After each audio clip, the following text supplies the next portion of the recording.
Hello, everyone. If you're here tuning in for a presentation on the 2024 Tech 200, you're in the right place. Paul Hagee, editor-in-chief of T360, and here with some esteemed colleagues who heavily involved in the tech division at T360 have Travis Saxton, who's the EVP of Enterprise, and we have Michael Phelan, who's running the tech division now.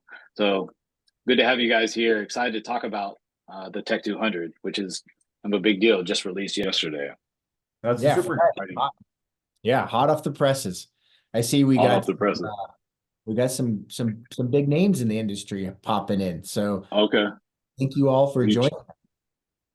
Yeah, it's good to have you guys. So I'm excited to talk to you guys about this because I know we've been working on this for a few months, and there's a lot of work that goes into this, and it's a very useful exercise for us, but also the whole point is to give brokerages some sort of a beginning roadmap to choosing their technology in a functional way. And we'll talk about that a little bit about the tech landscape, about how the technology is kind of organized in that way. So anyhow, so I'll pull up our slides and we can get going. I think we'll have people roll in along the way, but while you do that, I'd love to just talk about why we think this is such a big deal and why it's such an important resource for the industry. Yeah. I think, Travis and I track 1,500, 1,600 different products. So it's almost impossible to keep track. There's new ones every day.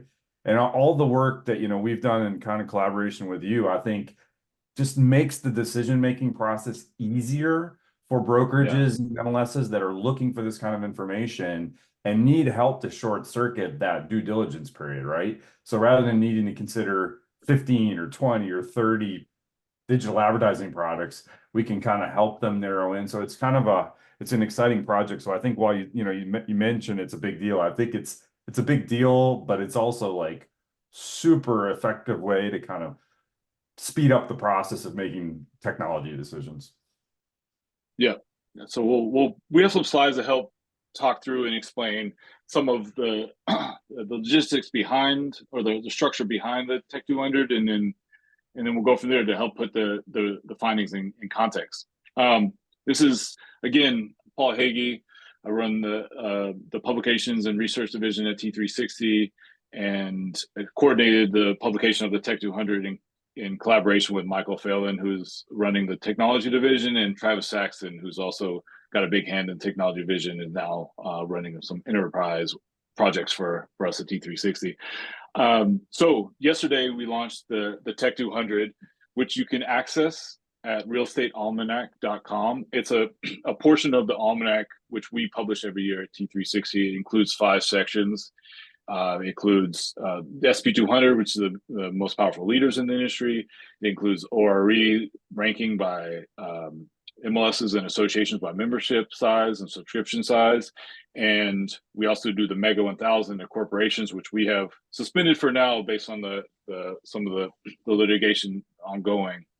And then we have the Tech 200, which is a ranking or a list of the leading technology based on the tech landscape.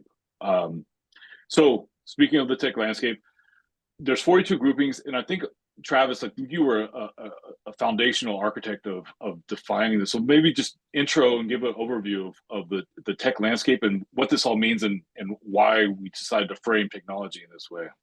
Yeah, so when I joined T360, it was very ironic that Jack Miller and I were very similar in our kind of positions in the industry, helping helping brokerages sift through the technology players in the space. And one of the first things we did was we barely ever crossed paths. So we sat down together in a room and we just said, how do you think about technology? And how do I think about technology? And that was the first genesis of the T3 tech landscape, was basically creating an operating system or a foundational language for which we could start to look at and compare apples to apples or apples to oranges in some cases, why things are different in the residential real estate space. For all intents and purposes, the brokerages out there would typically use the terms front office and back office. Front office would be a combination of the top and middle of the funnel, and back office would be kind of everything else. Bottom of the funnel, transaction management through post funnel into their business systems and stuff like that. And so ultimately what we saw was there was this kind of bifurcation point between front and back office, which is really in the between the middle and the bottom of the funnel. And that happens right at the point where an offer is accepted. So everything above the offer acceptance is top of the funnel, middle of the funnel, or front office, and everything after offer management or offer acceptance would be then back office. So that was part of the genesis of this. And I think, Paul, this is the 4th year that we've published the Almanac. It might be the 5th year now. Of the tech, yeah, it might be the 5th year. It's going on, and the important thing about the tech landscape is that it's a functional way to look at technology for brokerages and teams. And Michael, as you mentioned, it's a way to start approaching and understanding and making decisions about where some of the gaps are in your technology stack, and where some of the opportunities are to start investing in and start adding to. So my favorite application of this, Paul, was, and I'll never forget this story because it didn't come directly to me. It came from indirectly from a client of ours. They said they were on they were on a demo with a very large brokerage in the space. And the brokerage stopped them in their tracks and basically said, hold on. And he pulled open the real estate almanac and he went to, I think it was a transaction management category. And he was like, all right, you're in here, so you can proceed. And that's the kind of validation that this report has created over the 5 years that we've been doing it. And I always had this concern in the back of my mind of, well, how is it going to change every year? Well, lo and behold, it does, which we're going to talk about in a moment. Yeah. And I know, Michael, I know you're use the landscape pretty on a daily basis in the tech audits and in the profiles you do with brokerages. So anyhow, this is a foundational piece that T360 uses in a lot of capacities, and we've used it to incorporate into the Tech 200 to help everybody. I think, as people think about the framework, and I think kind of the genius behind what Travis and Jack kind of set up initially is, if you're in a brokerage setting and you're on the call, I'd immediately be like making a list of all my vendors and just trying to slot them into kind of where they fall in the funnel. And it'll just help you again to kind of understand your technology at your brokerage. So we can call out, I just want to call it the website. This is realestatealmanac.com. This is the landing page. You can see this shows you the landscape, and it's interactive. So you can click on this and it will take you to each of these categories, and then the products that we've identified as leading within each of those categories. So you can see how this is organized here. Sorry, I interrupted you, Michael, but I just wanted to call that little bit out. Yeah. No, absolutely. I think because as brokerages are thinking about all their technology, it's helpful to categorize them so that you can begin to make sense of the function that they provide at the organization. And I think that's a step a lot of brokerages forget to do. And so that exercise can be really helpful.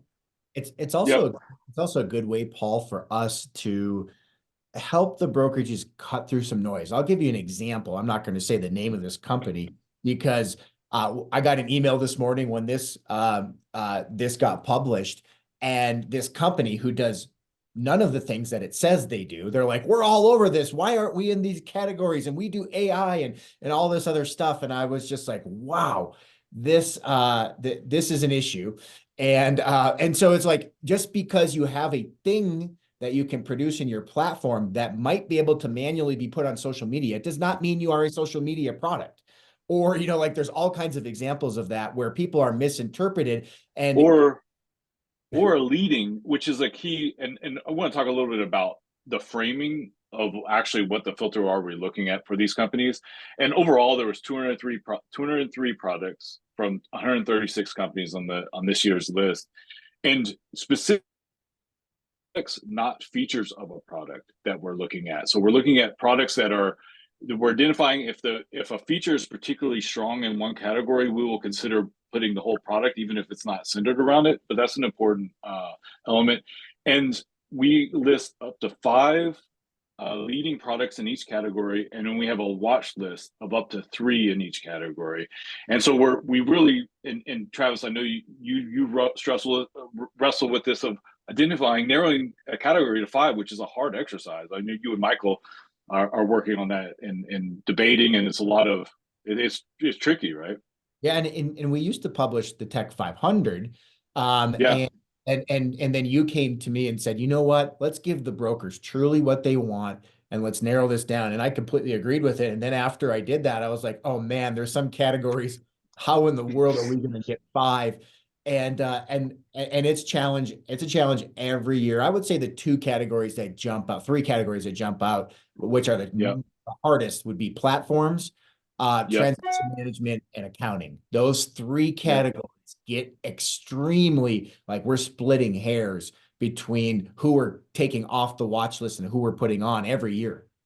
And talk a little bit about the methodology, because there's a method to this niche project to trying to identify the leading products, because these aren't all apples to apples, of course, but there's a lot of operational intelligence that goes on based on the tech team's in-depth consulting and also just vetting of products throughout the year. Yeah, so we look at 8 things. We start with probably the hottest thing. It's just innovation. Who's innovating in the category? But that in its own right is not enough to get a company in the Tech 200. We look at depth, breadth, and reliability of the platform.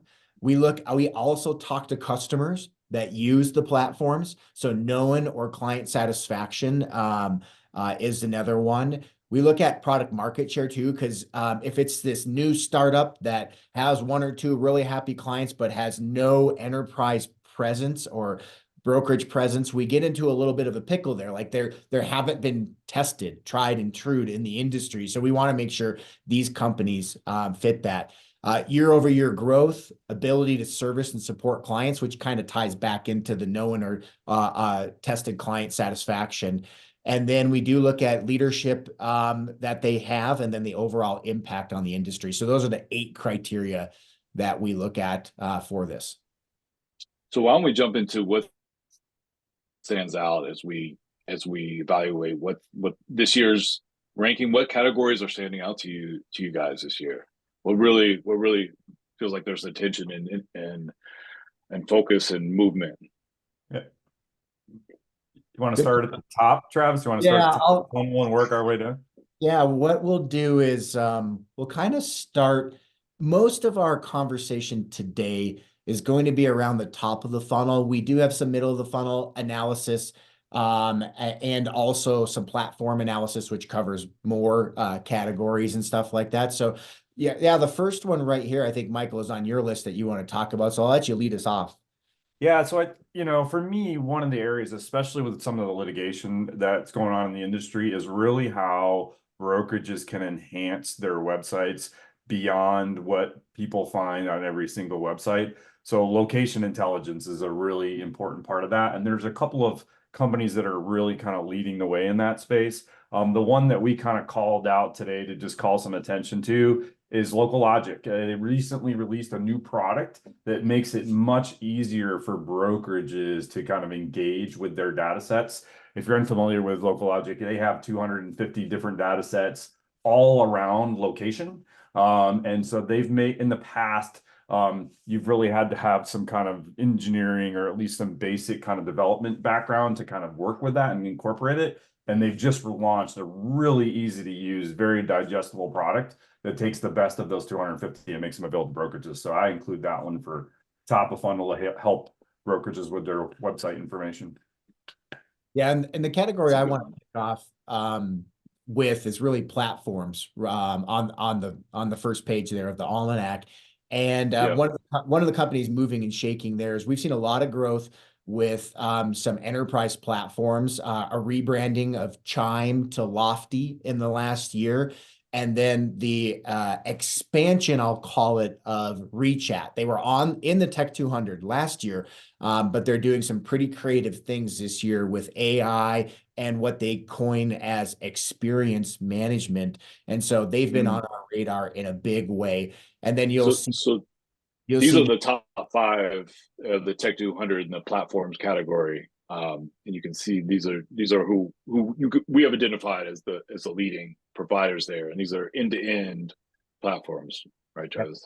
That's correct. And you'll see a new moniker in italics there, T3 Fusion semifinalist, which is our ranking we just released for the top performing websites in the industry. And so you'll start to see that message throughout this as well, which we're going to come back to at the very end when we go into the website category. But that's how I wanted to start. Michael, I'll throw it over to you on your next mover or shaker. Yeah, and this one's kind of blends, gets kind of in between top and middle of the funnel for me, and it's called Sphere Builder. It's a pretty new product. However, I will tell you the brains behind it or anything new to the industry. And the thing I would point out about this that I really like is they're really creating a new lane, right? Some of the elements of the product already exist, like some digital property advertising and things like this, but they're taking a very different approach to helping agents kind of expand their digital sphere. So we're really excited to be working with them and kind of helping them to refine the product and introduce the product to the industry. So that's one I would keep my eyes on kind of for that top middle. Why at that? Why? What about that level of the funnel is particularly compelling or interesting now for brokerages and teams? Yeah, I mean, we've done some research in the past that the number one thing that every agent wants from their broker is leads, right? That's probably going to come as no surprise to anybody that's on this call right now. And I think that a lot of brokers don't know how to generate leads. They know how to go buy leads, right? They can go buy them. And when it comes time to generating their own leads, they are frequently disappointed with their ability. And I think Sphere Builder is building something that will help brokers and agents begin to take a more organic approach to their lead generation or demand generation is what I would really like to refer to it as. So very top of funnel, but with a little bit more strategic focus. So I think that's one of the reasons why I'm kind of focused on it. I really think they're doing some innovation in that space. Mm-hmm. Any other categories? Yeah, now we'll bounce over to social media. And there's two products we're going to talk about here. I'm going to start with Paul. You and I wrote in the tech guide, the rise of the coordinators, marketing coordinator, inside sales coordination, listing coordination, and transaction coordination. Those are the four big buckets in real estate that we saw as the predominant trend. Marketing coordination is probably the most mature of that. And this young company that does social media marketing coordination called Curated Social is on our radar in a big way. They have this new product called Autopilot, which basically takes you through a journey of creating content, curating content, automating it, but then also personalizing the content. We saw a really strong application to be able to apply this to a brokerage's marketing concierge and actually charge their agents for it and create value, but also add their own flair into the platform. And so Curated Social is one that jumped out at us. We love what they're doing, and it's a hot, younger, but established product. And you can see the top 5 here for our social marketing category.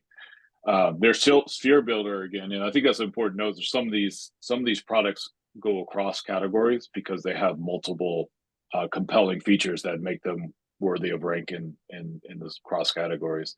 Is there any other categories you think Paul, worth calling out? I'll mention another middle of the funnel one that I think people don't spend enough time thinking about. It tends to get cooked in with some platforms, so it kind of gets missed, and that's really about lead routing and kind of lead nurturing. And the product I wanted to call out, it's a little bit of a sleeper, although they are gaining momentum really quickly, is Close.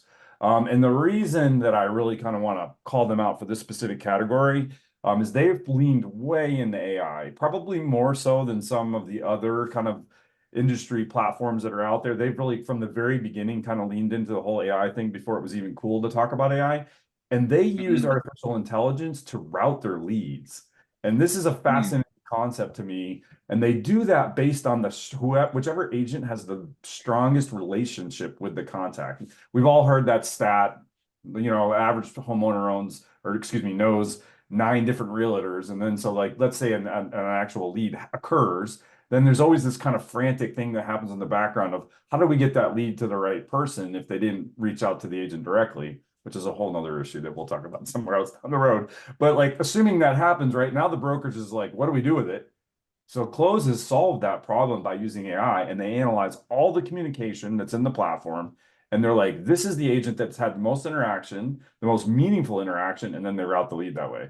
So I think, which leads obviously to much higher conversion rates. So that's why I love that one, is they're putting science behind lead routing as opposed to the old round robin thing. Well, mentioning AI, we're all seeing how, I mean, it's been around for a long time, as we all know, but the companies are integrating them in more compelling ways, especially as the power of AI evolves and becomes more useful. And actually, this year we called out specifically the companies that incorporate AI that were on the Tech 200. So this is a separate.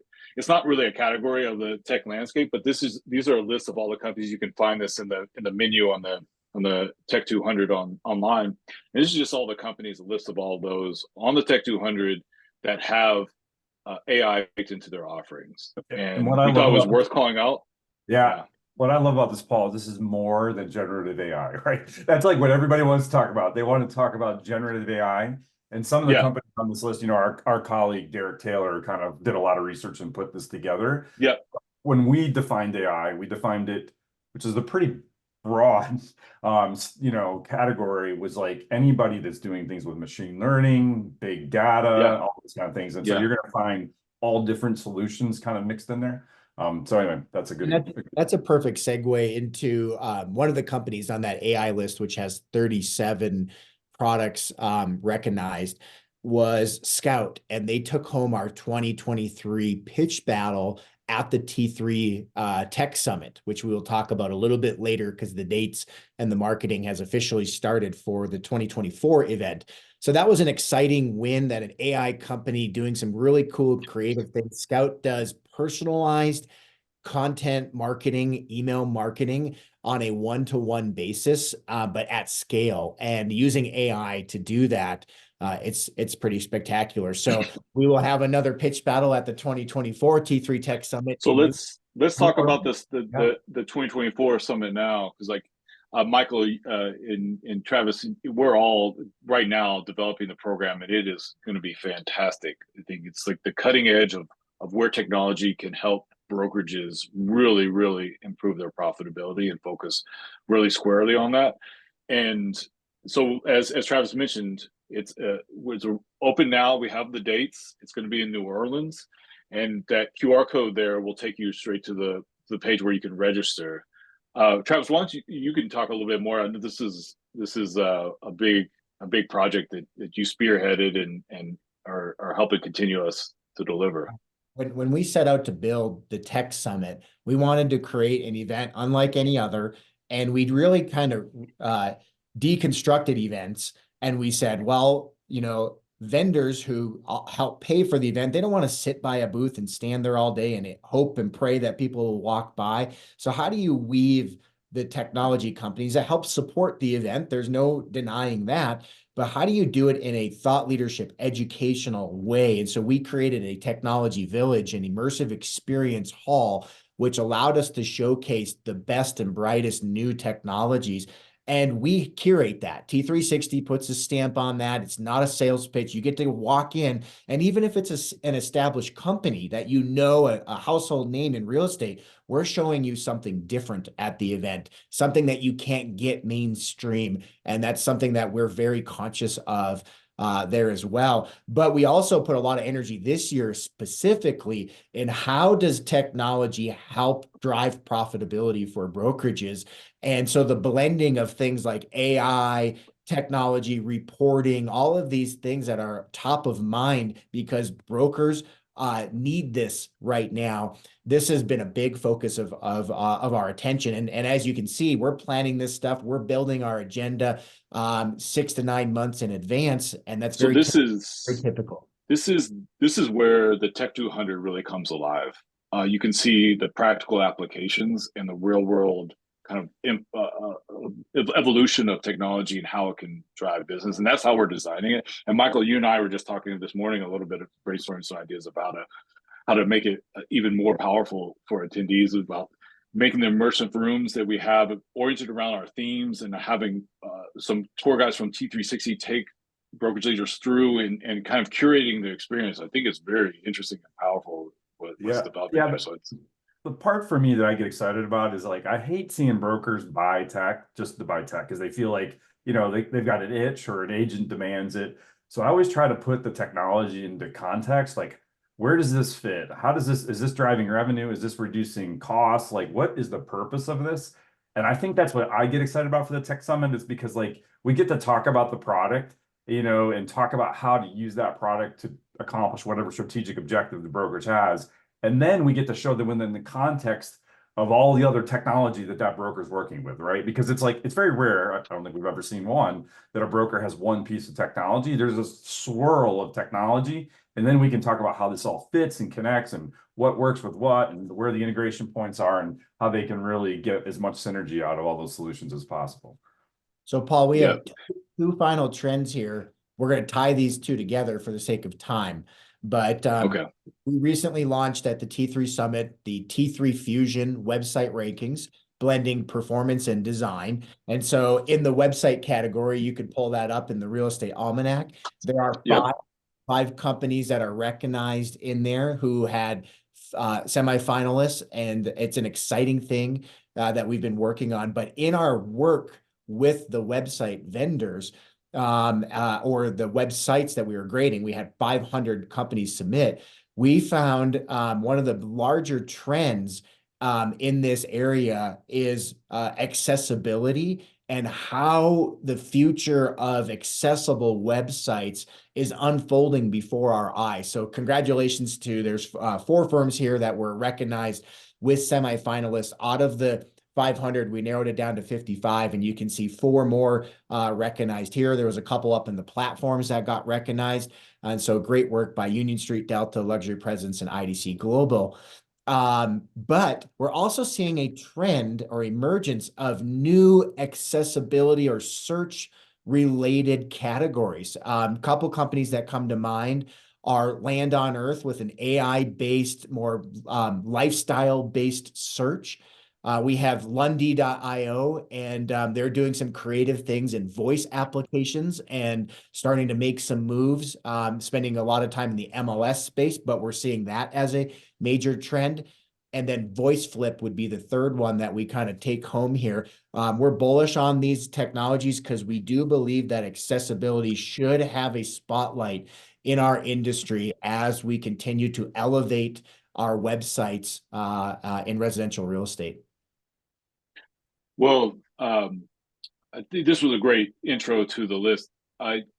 realestatealmanac.com, that's where you can find the full list. It's interactive. You can go see which of the top leading technology in each of the categories, and we invite you to investigate it. And then you can always reach out to the team, Travis and Michael. Let's pull up your emails, and you can also reach out to me anytime if you have any questions or comments on the Tech 200. We hope it's really useful to you all. This is the spirit in which we do it, and the reason we do it is to give people useful intelligence to grow and respond to the market. So thank you, Travis. Thank you, Michael. Great working with you on this as always, and stay tuned for future presentations we have coming up. Thanks, Paul. Thanks, everybody. Okay, thanks.